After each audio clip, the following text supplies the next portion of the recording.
رؤياك على إخوتك فيكيدوا لك كيدا۔ السلام علیکم ورحمۃ اللہ وبرکاتہ۔ ناظرین، امید کرتا ہوں آپ خیریت سے ہوں گے۔ اللہ تعالیٰ آپ کو اپنے حفظ و امان میں رکھیں، ایمان کی بہترین حالت پہ قائم رکھیں۔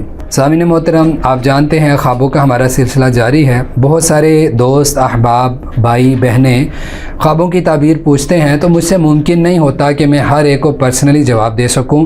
اس لیے میری کوشش یہ ہوتی ہے کہ میں بہت ڈیٹیل میں ایک خواب کو بتا دوں، تاکہ کس قسم کا خواب آیا ہے یا ایک چیز کو لے کر اس نے کس قسم کا خواب دیکھا ہے، تو ڈیٹیل بتانے کا مقصد یہ ہے کہ وہ خود ہی اپنے خواب کو اس میں سے تلاش کر لیں۔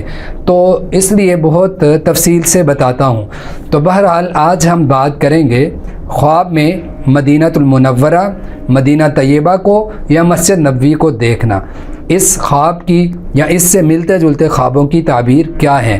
مدینہ منورہ دیکھنا یا داخل ہونا یا اس کے دروازے کے پاس آنا، اس کے اندر داخل ہونا یا مسجد نبوی میں داخل ہونا، وہاں پہ نماز پڑھنا، ان سب خوابوں کی تعبیر کیا ہے؟ تو سب سے پہلی چیز کہ اگر کوئی شخص خواب میں مدینہ منورہ دیکھتا ہے تو دلالۃ علی الامن، یہ سب سے بڑی دلالت ہے، سب سے بڑی اس کی تعبیر یہ ہے کہ وہ شخص جس نے خواب میں مدینہ منورہ کو دیکھا ہے وہ اپنی زندگی میں امن اور سکون کو حاصل کرے گا، کیونکہ مدینہ کا تعلق امن کے ساتھ ہے اور خوف کے جانے کے ساتھ ہے، کہ خوف ختم ہو جاتا ہے اور مدینہ کے اندر پرسکون ہوتا ہے انسان۔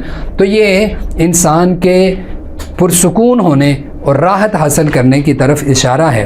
اور اسی طرح اگر کوئی شخص مدینہ طیبہ کے اندر یعنی مدینہ المنورہ کے اندر داخل ہوتا ہے، صرف دیکھتا نہیں ہے، داخل ہوتا ہے، تو یہ اس انسان کے لیے خوشخبری ہے کہ ذہب الہم، اس کا ہم تکلیفیں اور غم اس سے دور کر دیے جائیں گے اور وہ امن اور سکون کے اندر داخل ہوگا اور زندگی اس کی پرسکون ہوگی۔ اسی طرح اس کی بعض معبرین نے تعبیر یہ کی ہے کہ دلالتن، یہ اس بات پر دلالت کرتا ہے کہ تصیبہ من رحمت اللہ تعالی، ایسے انسان کو اللہ کی خاص رحمت اور عنایت ہوگی اس پر کہ جو شخص مدینہ طیبہ کے اندر داخل ہوتا ہے۔ ونجات من الہم والغم، اور اس انسان کو زندگی کے ہموم و غموم، جو تنگیاں پریشانیاں ہیں، وہ اگر آتی بھی ہیں تو اس کو تنگ نہیں کریں گی، یعنی اس کو تکلیف نہیں ہوگی، بلکہ سکون سے ان کو برداشت کرے گا اور اس کے باوجود اس کو راحت ملے گی، اطمینان ملے گا۔ اسی طرح اگر کوئی شخص اپنے آپ کو باب حرم کے پاس دیکھتا ہے، یعنی حرم کے دروازے کے پاس دیکھتا ہے،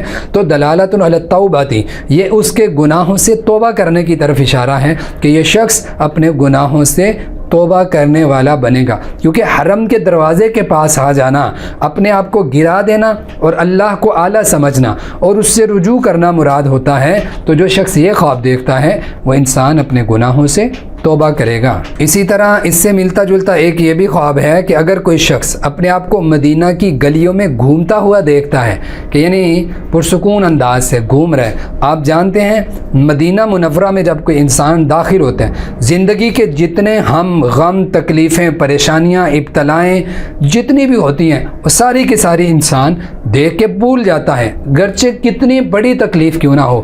جب وہ مدینہ طیبہ میں پہنچتا ہے تو اس سے سارے دور کر دیے جاتے ہیں۔ تو مدینہ کی گلیوں میں اپنے آپ کو گھومتے ہوئے دیکھنا راحت، سکون، اطمینان اور امن کا ملنا مراد ہے کہ یہ شخص راحت حاصل کرے گا۔ یہ سارے خواب، ان کا مطلب یہ نہیں ہے کہ مدینہ طیبہ خواب میں دیکھنے والا ضرور مدینہ جائے گا، بلکہ اس خواب کی تعبیر کیا ہے میں وہ بتا رہا ہوں کہ مدینہ میں اپنے آپ کو دیکھنے والا زندگی میں سکون حاصل کرے گا، امن ملے گا اس کو۔ تو یہ ایک بڑی تعبیر ہے کہ امن کا ملنا، سکون کا ملنا، راحت کا ملنا، اپنے آپ کو مدینہ کی گلیوں میں گھومتے ہوئے دیکھنا۔ اسی طرح اگر کوئی شخص اپنے آپ کو مسجد نبوی میں داخل ہوتے ہوئے دیکھتا ہے تو اس کی دو تعبیریں ہیں۔ ایک، مسجد نبوی کے اندر داخل ہونا خیر کثیر کو حاصل کرنا ہے، اور مسجد نبوی کے اندر داخل ہونا اجر عظیم کو بھی حاصل کرنا ہے۔ آپ جانتے ہیں جو شخص مسجد نبوی میں آ گیا اللہ تعالیٰ کی طرف سے امن میں تو آیا ہی ہے، اس کے ساتھ ساتھ اس کے لیے ثواب اور اجر بہت زیادہ ہے، کیونکہ صحیح حدیث کے مطابق دوسری مساجد کے اندر نماز پڑھنے سے 1000 درجے زیادہ ثواب مسجد نبوی کے اندر نماز پڑھنے کا ہے۔ تو جو مسجد نبوی کے اندر داخل ہوتا ہے اور نماز پڑھتا ہے تو خیر کثیر حاصل کرے گا اور دنیا کے اندر ثواب کے بہت سارے کام کرے گا جس کی وجہ سے اس کو اجر ملے گا۔ تو مجموعی طور پر یہ سارا کچھ مدینہ کے اندر داخل ہونا، دیکھنا، مسجد نبوی میں آنا، گھومنا، یہ سب امن پر، خوشی پر، راحت پر، سکون پر، اطمینان پر اور تنگیوں کے جانے پر دلالت کرتا ہے۔ واللہ اعلم بالصواب۔